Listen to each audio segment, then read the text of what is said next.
Hi Real Writers, thank you for all the comments and the thumbs up and all that stuff. It's been fantastic. I'm putting it at the front rather than the end, so when we get to the end we can just end it. Okay, this week I had a meeting. I'm in Sydney. The people I met with are currently in London. It's a director from a production company and an executive producer person who's currently working in TV but worked with the director previously at a company. I knew these guys back when they were first starting out and I was first starting out. And that's a good thing. When people say to you, could you do some writing for me? Don't hit them up for money or whatever. Help people out. You've got to assess those people to see whether they're going to ever become somebody. So you will help out a lot of people that will just go back to their daytime jobs and never become anybody, but you will build relationships from the ground up. First bit of simple advice.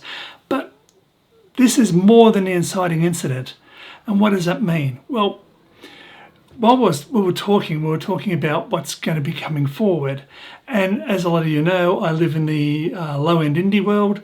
It's just because it's where I write, and it's just more comfortable, and I don't want to move overseas. I don't want to pursue that sort of stuff. A lot of those sorts of sales can be made on the internet. So the low-end indie stuff.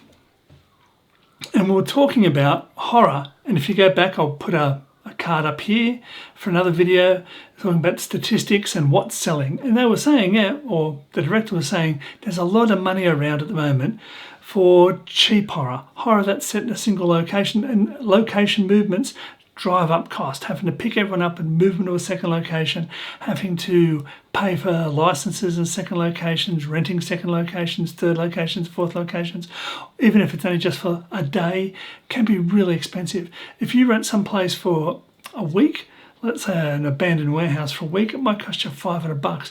If you rent it for the day, it's still going to cost you $250, $300. So moving locations can be very, very expensive in this low-end part of town.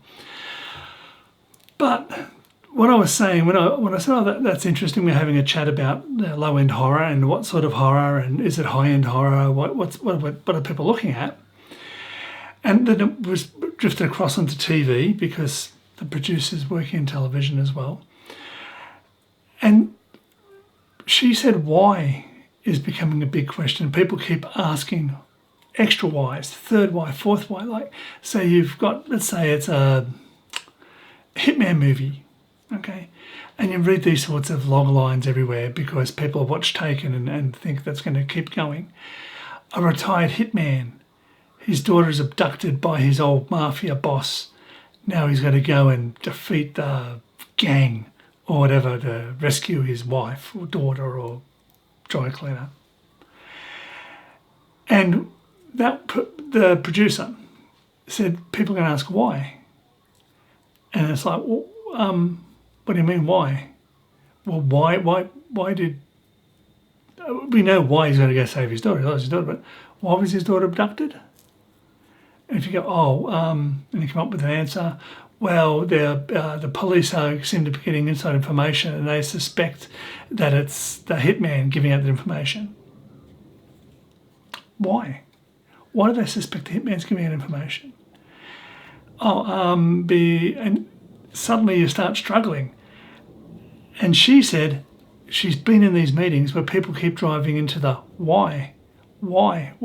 So this whole idea of when Hitchcock said, oh, all you need is a MacGuffin, something to get the story started, then you can just go off and run away with it and people won't care. That's not happening at the executive end. That's not happening at the end where people buy things.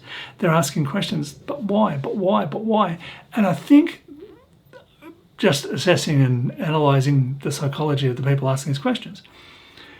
If it has depth, they might like what they're hearing at the moment. Yeah, it's not bad. It's not, it's a bit generic, but what would make it better than the normal generic ones I'm hearing? And they're phrasing that question as a why is that happening? And why is that happening? And why is that happening?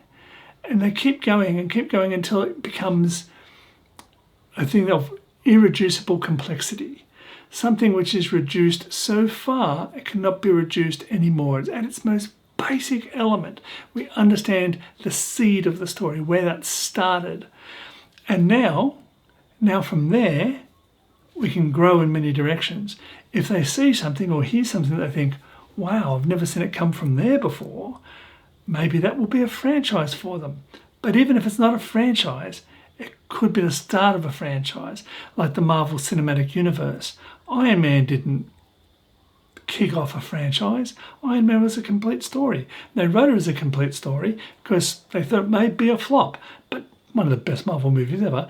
It kicked off the entire thing, and they put the seed in there to why they would have everything else by having Nick Fury, sorry, Sam Jackson, Nick Fury at the end of those credits go, I want to talk to you about the Avenger Initiative. And they had the guy talk about, what is it? Strategic Homeland Intelligence Logistics Division or something, SHIELD. So they set it up, but if it didn't happen, that would just be a little bit of hero service, a little bit of service to the fans, fan service. We said the word SHIELD and we said the word Avenger, but it didn't become anything. But they can get that built into your story if you get way, way down deep into the whys. Now think, why would it happen? Why would it happen? Why would it happen?